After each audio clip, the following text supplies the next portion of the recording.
लखनऊ में पकड़े गए दो आतंकियों के मामले में एटीएस की जांच में कानपुर कनेक्शन निकलकर सामने आ रहा है।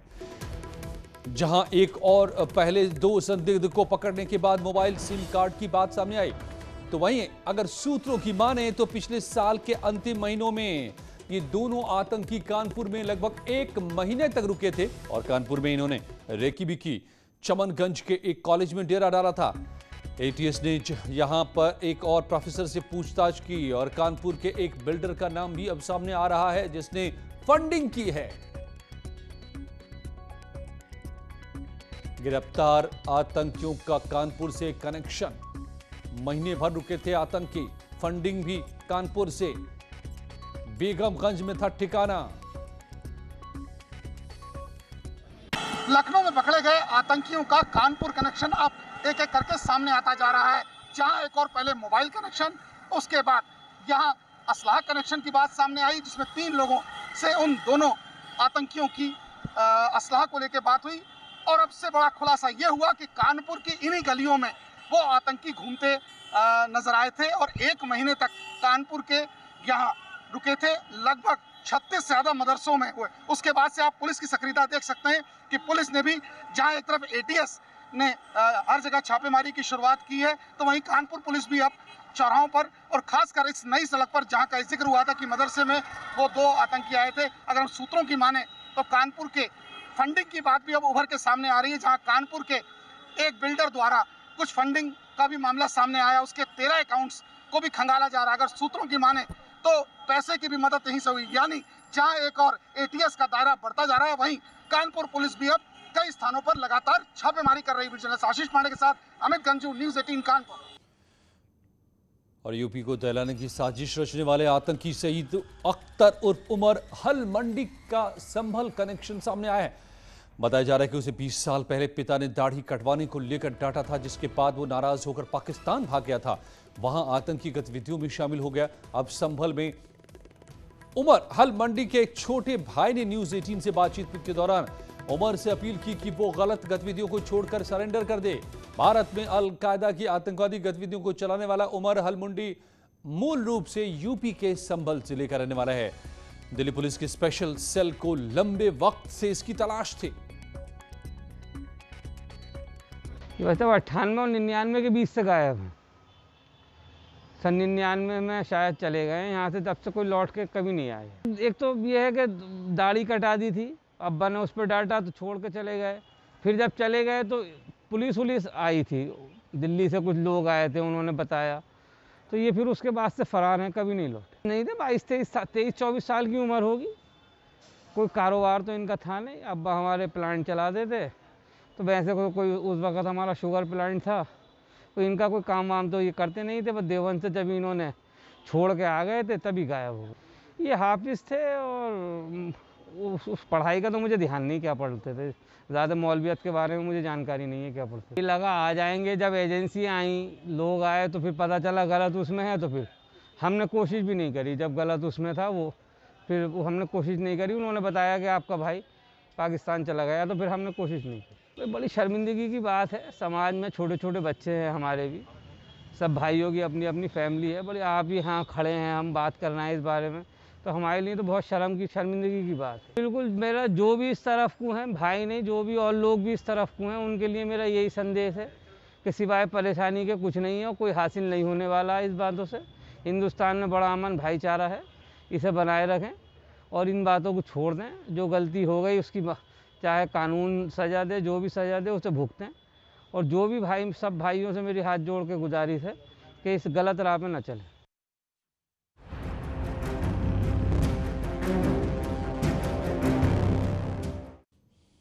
और इसी संभल में मर्डर का एक लाइव वीडियो सामने आया है जिसमें दबंगों ने विवाद के बाद 2 लोगों की हत्या कर दी।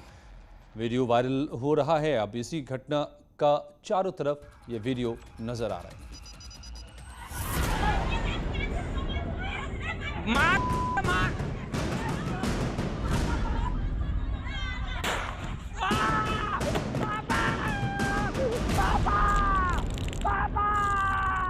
संभल में मर्डर की सनसनीखेज वारदात सामने आई है।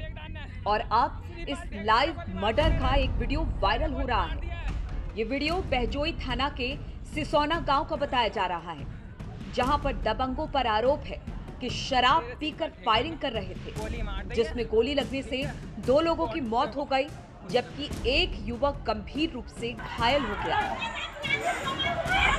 मार मार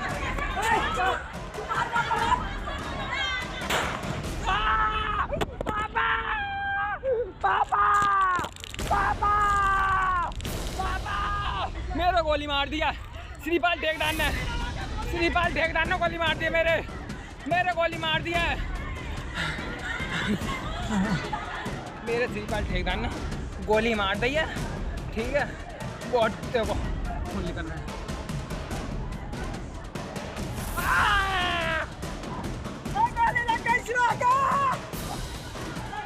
पूरी घटना का वीडियो जिस लड़के ने बनाया, उसकी भी मौत गोली लगने से हुई है। वायरल वीडियो में शिवा कहता हुआ सुनाई दे रहा है कि श्रीपाल ठेकेदार ने गोली मार दी। उसके बाद वो गोली लगने की जगह को दिखाता है और जमीन पर गिर पड़ता है। वायरल वीडियो में शिवा की उखड़ती सांसों को साफ देखा जा सकता है। इसके बाद मौके पर हड़कंप मच जाता है। वीडियो में एक शख्स गोली मारने के लिए उकसाता भी है। सोशल मीडिया पर एक वायरल वीडियो प्राप्त हुआ है, जिसका संज्ञान लेते हुए इसकी जांच की गई तो यह ज्ञात हुआ कि यह वीडियो ग्राम सिसौना थाना बहजोई का है। यहां पर कुछ दिन पूर्व 2 पक्षों में आपसी संघर्ष हुआ था तथा उसमें फायरिंग में जो युवक वीडियो बना रहा है उसकी मृत्यु हुई थी। इस घटना में अभियोग पंजीकृत करते हुए 3 अभियुक्तों को जो नामित थे उनको गिरफ्तार करके ऑलरेडी माननीय न्यायालय भेजा जा चुका है। इसमें जो अन्य वैधानिक कार्रवाई है वो प्रचलित है। यह वीडियो पुराना है, इसका संज्ञान लेकर अन्य वैधानिक कार्रवाई की जा रही है। बताया जा रहा है कि शराब पीने को लेकर हुए विवाद में दबंग ठेकेदार ने इस जघन्य हत्याकांड को अंजाम दिया। वहीं गोली लगने से घायल शिवा की कल इलाज के दौरान मौत हो गई, जबकि इस मामले में पुलिस ने तीनों नामजद आरोपियों को गिरफ्तार कर जेल भेज दिया है। न्यूज़ 18 के लिए संभल से सुनील कुमार की रिपोर्ट। गोली मार दी है। और शाहजहांपुर में उस वक्त सनसनी फैल गई जब दबंगों ने ताबड़तोड़ फायरिंग कर 2 लोगों को गोली मार दी। गोली लगने से घायल दोनों युवकों को जिला अस्पताल लाया गया, जहां रास्ते में ही एक युवक ने दम तोड़ दिया, जबकि दूसरे को इलाज के लिए जिला अस्पताल में भर्ती कराया गया। उसकी भी हालत नाजुक बनी हुई है। दरअसल तिलहर थाने के रतुली गांव में रात को मामूली बात को लेकर हुए विवाद में यह फायरिंग हुई। सूचना पर पुलिस भी मौके पर पहुंची। परिजनों की तहरीर पर 2 लोगों के खिलाफ केस दर्ज कर फरार आरोपियों की तलाश में अब पुलिस जुटी हुई है। तो बस कुछ नहीं, गाली गलौज होने लगी होते हुए और उन्होंने राइफल निकाली और एक पिस्तौल निकाली और फिर मार दी हम लोगों को। किसने राइफल निकाली? इसी पाल उनको क्या नाम है, राजाराम और उनके भाई छोटे थे, क्या नाम है उनका, सोनपाल ने। थाना तिलहर क्षेत्र के ग्राम रतूली में कल शाम 2 पड़ोसियों के बीच विवाद हुआ। इसमें एक का नाम राजाराम और एक का नाम सत्येंद्र था।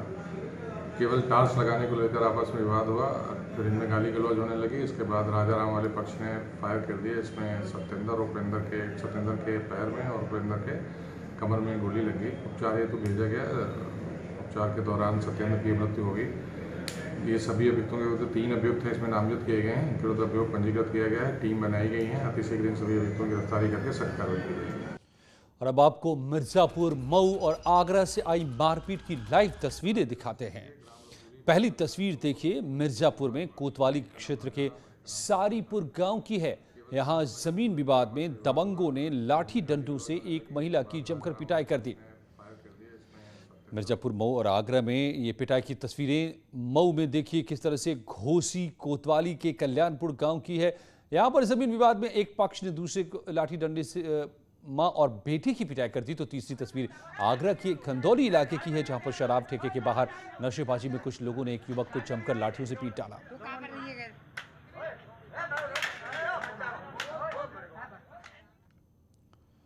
फिरोजाबाद के सिरसागंज इलाके में करहल रोड पर पुलिस और बदमाशों के बीच मुठभेड़ हो गई। मुठभेड़ के दौरान एक बदमाश के पैर में गोली लगी। इलाज के लिए अस्पताल में भर्ती कराया गया है। मौके का फायदा उठाकर एक बदमाश यहां से भाग गया। अब पुलिस इसकी तलाश कर रही है। पुलिस की माने तो गिरफ्त में आए बदमाश पर लूट और हत्या के कई मामले दर्ज हैं। गिरफ्त में आए बदमाश से पुलिस ने एक तमंचा और कारतूस भी बरामद किया।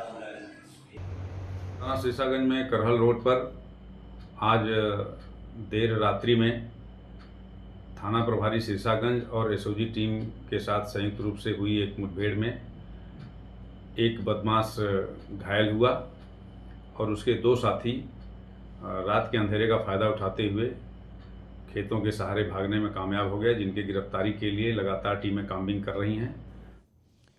कानपुर के रेल बाजार इलाके के सियोरी पुल के पास चेकिंग के दौरान पुलिस और बदमाशों में मुठभेड़ हो गई। मुठभेड़ में 2 शातिर बदमाशों के पैर में गोली लगी है। बदमाशों को इलाज के लिए अस्पताल में भर्ती कराया गया है। अंधेरे का फायदा उठाकर बदमाशों के 2 साथी भाग भी गए। अब इनकी तलाश में कॉम्बिंग ऑपरेशन चलाया जा रहा है। बदमाशों से पुलिस को 2 असलहे, कारतूस और कार बरामद हुई है। मुठभेड़ में घायल दोनों बदमाशों पर कई मुकदमे दर्ज हैं। बुलंदशहर में थाना खुर्जा नगर कोतवाली के मुड़ाखेड़ा गांव में कल एक युवती को पेट्रोल डालकर जिंदा जलाने का मामला सामने आया है। इलाज के लिए दिल्ली के हायर सेंटर मेडिकल कॉलेज में भर्ती युवती जिंदगी की जंग हार गई। कल पड़ोस के रहने वाले आरोपी ने पानी पीने के बहाने घर में बुलाया और युवती पर पेट्रोल डालकर जिंदा जला दिया। वहीं इस मामले में पुलिस का दावा है कि पीड़िता के आरोपी के बड़े भाई से प्रेम संबंध थे, जिसकी वजह से आरोपी ने खफा होकर इस घटना को अंजाम दिया। एक 20 वर्षीय युवती जो है वो संदिग्ध परिस्थितियों में जले हुई स्थिति में मिली थी और इलाज के दौरान उसकी आज मृत्यु हो गई है। युवती के द्वारा दिए गए बयान के आधार पर उसके प्रेमी का छोटा भाई है और उसे गिरफ्तार कर लिया गया था कल ही। यद्यपि घटना के समय पवन की उपस्थिति कहीं और पाई जा रही है, लेकिन प्रथम दृष्टया लड़की के बयान को सही मानते हुए उसे जेल भेजा जा रहा है। इसके बाद भी हम गहनतापूर्वक पूरे प्रकरण की छानबीन करते रहेंगे।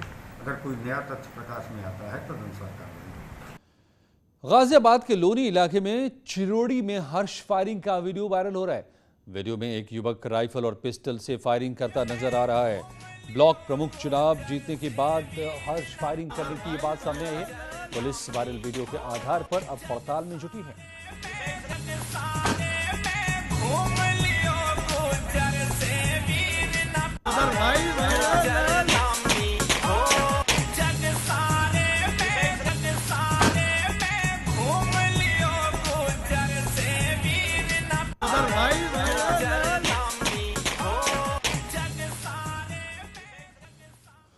लखनऊ से खबर, पीसीएस ऑफिसर की पत्नी की हत्या की खबर आ रही है लखनऊ से। उसी घर में ऑफिसर के भतीजे ने की आत्महत्या भी। चाची की हत्या के बाद आत्महत्या का शक। पीसीएस ऑफिसर की पत्नी की गला दबाकर हत्या कर दी गई। ऑफिसर के भतीजे का शव फांसी से लटका मिला है। ताल कटोरा इलाके में रहती थी ऑफिसर की पत्नी। पति प्रयागराज में एआईजी रजिस्ट्रेशन के पद पर तैनात था। चाची की हत्या के बाद भतीजे के आत्महत्या का शक। लखनऊ में पीसीएस ऑफिसर की पत्नी की गला दबाकर हत्या और ऑफिसर के भतीजे का शव फांसी से लटका मिला। राजीव हमारे संवाददाता मेरे साथ जुड़ गए हैं। राजीव, किस तरह से ये पूरी घटना सामने आई है, क्या बातें पता चल रही हैं अब तक?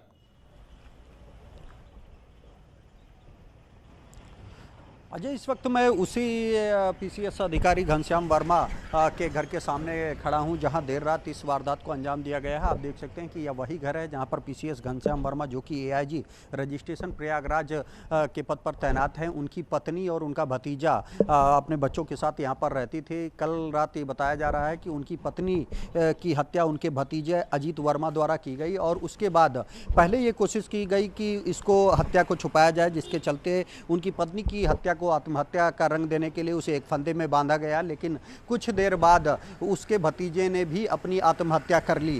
तो कुल मिलाकर ये जो अब तक बात सामने आई है, हालांकि यहाँ पर जो परिजन हैं वो कोई बोलने को तैयार नहीं है और आप देख सकते हैं कि यहाँ पर सन्नाटा छाया हुआ है। कई बार नॉक किया जा चुका है लेकिन घर से कोई निकलने को तैयार नहीं है। लेकिन पुलिस के अधिकारी ये कह रहे हैं कि जो इनका भतीजा अजीत वर्मा था वो मानसिक तौर पर उसकी जो मानसिक हालत है वो खराब थी, वो काफ़ी काफ़ी दिनों से बेरोजगार था और यही कारण है कि ये उम्मीद जताई जा रही है कि शायद किसी बात को लेकर देर रात कहासुनी हुई। उसके बाद उसने एक पाइप के जरिए गला दबाकर पहले उनकी पत्नी की हत्या की और फिर उसे आत्महत्या का रंग देने की कोशिश की, लेकिन कुछ ही देर बाद वो खुद ही फांसी के फंदे पर झूलकर अपनी आत्महत्या कर ली। तो कुल मिलाकर इस घटना की जब पुलिस को जानकारी आज सुबह हुई तो ये जो घर देख रहे हैं इसमें पुलिस ने इंटर किया और फिर देखा तो दोनों डेड बॉडी मौके पर मिली, जिसके बाद जो बच्चे नीचे मौजूद थे उनके बाद इनके शवों को पोस्टमार्टम के लिए भेजा गया और अब बताया जा रहा है कि इन दोनों के शवों के अंतिम संस्कार के लिए परिजन गए हैं।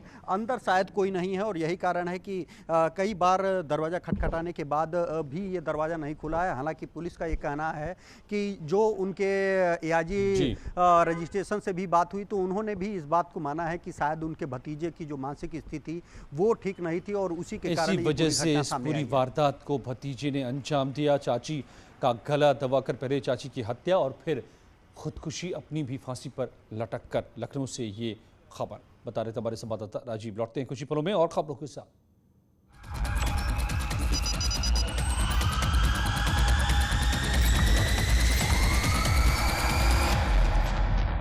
सबसे बड़ी बहस, महाबहस, देखिए सिर्फ न्यूज़ 18 उत्तर प्रदेश उत्तराखंड पर।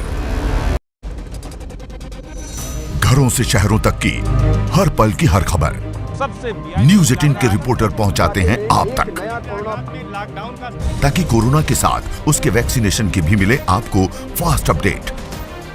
देखिए यूपी एक्सप्रेस 100 सिर्फ न्यूज़ 18 उत्तर प्रदेश उत्तराखंड पर।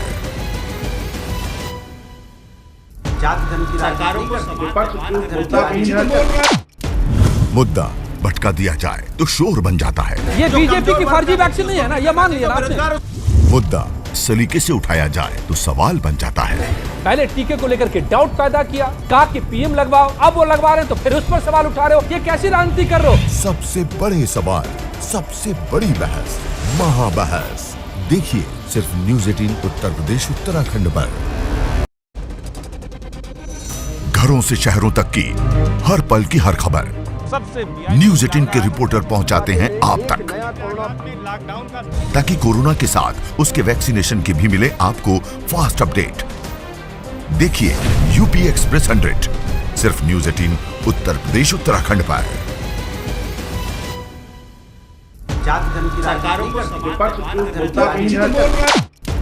मुद्दा भटका दिया जाए तो शोर बन जाता है। ये बीजेपी की फर्जी वैक्सीन नहीं है ना, ये मान लिया आपने। मुद्दा सलीके से उठाया जाए तो सवाल बन जाता है। पहले टीके को लेकर के डाउट पैदा किया, कहा कि पीएम लगवाओ, अब वो लगवा रहे हैं तो फिर उस पर सवाल उठा रहे हो, ये कैसी राजनीति कर रहे हो? सबसे बड़े सवाल, सबसे बड़ी बहस, महाबहस, देखिए सिर्फ न्यूज़ 18 उत्तर प्रदेश उत्तराखंड पर। घरों से शहरों तक की हर पल की हर खबर न्यूज़ 18 के रिपोर्टर पहुंचाते हैं आप तक, ताकि कोरोना के साथ उसके वैक्सीनेशन की भी मिले आपको फास्ट अपडेट। देखिए यूपी एक्सप्रेस 100 सिर्फ न्यूज़ 18 उत्तर प्रदेश उत्तराखंड पर।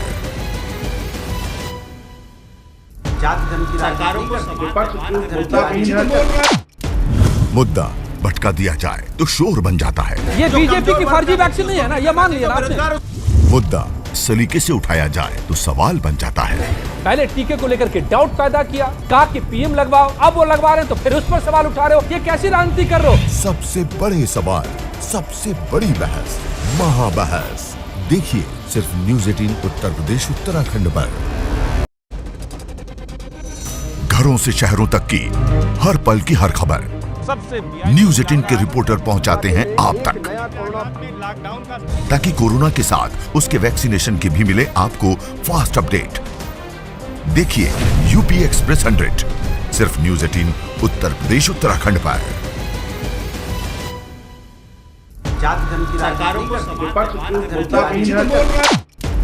मुद्दा भटका दिया जाए तो शोर बन जाता है। ये बीजेपी की फर्जी वैक्सीन नहीं है ना, ये मान लिया आपने। मुद्दा सलीके से उठाया जाए तो सवाल बन जाता है। पहले टीके को लेकर के डाउट पैदा किया, कहा कि पीएम लगवाओ, अब वो लगवा रहे हैं तो फिर उस पर सवाल उठा रहे हो, ये कैसी राजनीति कर रहे हो? सबसे बड़े सवाल, सबसे बड़ी बहस, महाबहस, देखिए सिर्फ न्यूज़ 18 उत्तर प्रदेश उत्तराखंड पर। घरों से शहरों तक की हर पल की हर खबर सबसे न्यूज़ 18 के रिपोर्टर पहुंचाते हैं आप तक, ताकि कोरोना के साथ उसके वैक्सीनेशन की भी मिले आपको फास्ट अपडेट। देखिए यूपी एक्सप्रेस 100 सिर्फ न्यूज़ 18 उत्तर प्रदेश उत्तराखंड पर।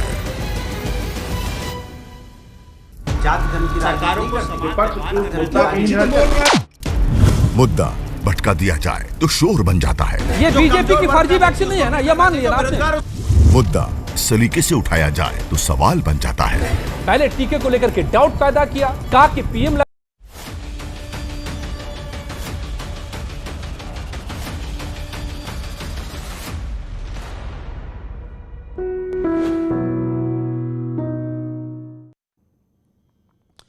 अच्छी बात यह है कि कोरोना के खात्मे के लिए वैक्सीन बन चुकी है और टीकाकरण को गति देने के लिए उसकी सप्लाई भी राज्यों को तेजी से की जा रही है। लेकिन दूसरी तरफ चिंता इस बात को लेकर है कि अब भी लोगों को यह समझाना पड़ रहा है कि टीका ही कोविड से बचाव का इकलौता सबसे प्रभावी तरीका है, जबकि सच यही है।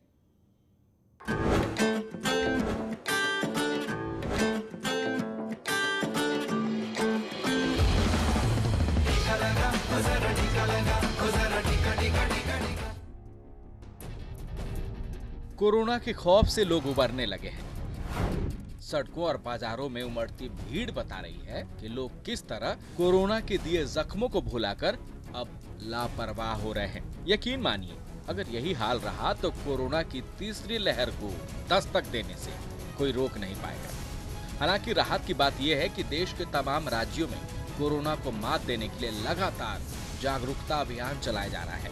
लेकिन अब भी कई ऐसे राज्य हैं जहां लोगों को अभी भी ये समझने की जरूरत है कि कोरोना का खतरा टला नहीं है और इससे बचाव का बस वैक्सीनेशन ही तरीका है। बिहार भी उन राज्यों में से एक है जहां अभी भी वैक्सीनेशन को लेकर लोगों को जागरूक करने की जरूरत है।